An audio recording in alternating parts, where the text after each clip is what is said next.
any questions that you have.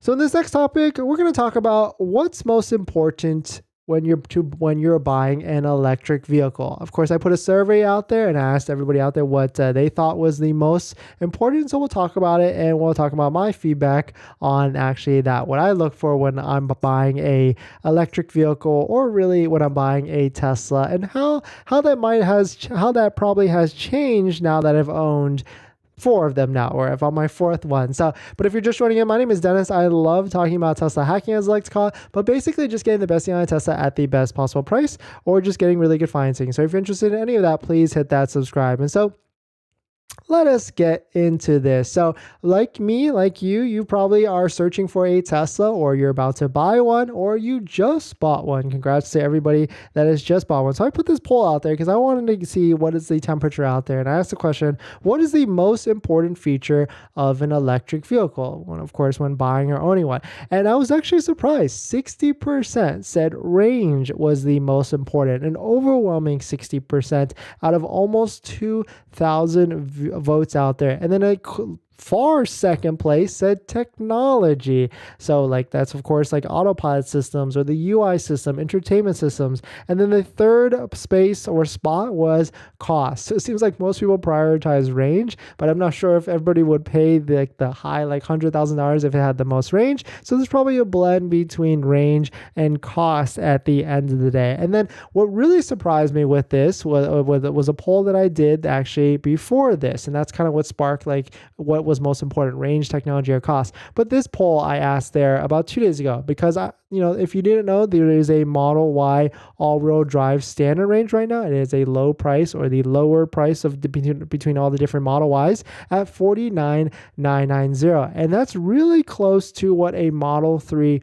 long range was or is currently. It's either $48,000 or $49,000. We don't know, because we don't seem to see that many that pop up in inventory. We'll probably see one at some point, but it seems like they're a little hidden and they don't necessarily pop up at all anymore. But so I wanted to figure out, because the Model Y standard range with a 279 mile range is priced at $49,990, but the Model 3 long range with a 330 mile range is priced anywhere from $49,000 to $50,000. So basically almost the same as the Model Y standard range. And so I put a poll out there, and I was actually surprised by the results. 47% said they would rather get a Model 3 long range, and most likely because it has the 330 mile range. But this is what I can tell you. So like I've owned 4 Teslas so far, and I would say like range is probably not my number one thing. As long as it has close to 300 or even 280 or 290,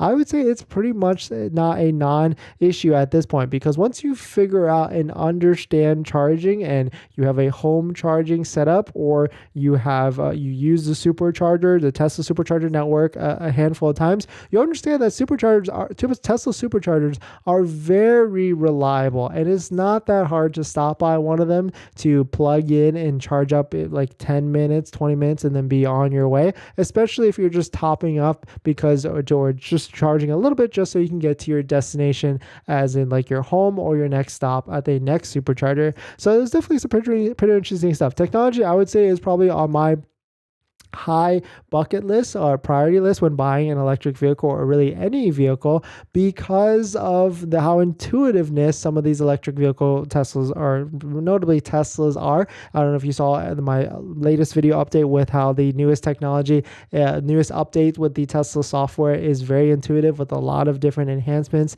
to the user experience. So it's definitely some pretty notable stuff at the end of the day. But I wouldn't say range is my number one. And there's actually a study out there said that when people buy a second EV, range is also not their number one priority, because once you buy an electric vehicle, you start to understand all the different quirks and features of it, and you understand that range is not that big of an issue at the end of the day. But I can certainly agree with most that probably it is in the beginning, because it's a little bit worrisome with buying an electric vehicle in the beginning. So I definitely understand it. But if you're just we're gonna jump into, but let me know your thoughts on it. So we're gonna jump into the live stream comments. But before we do that, this video is actually sponsored by my Patreon link. Down below in the description is the Patreon link where you can support the channel. So definitely check it out if you're interested.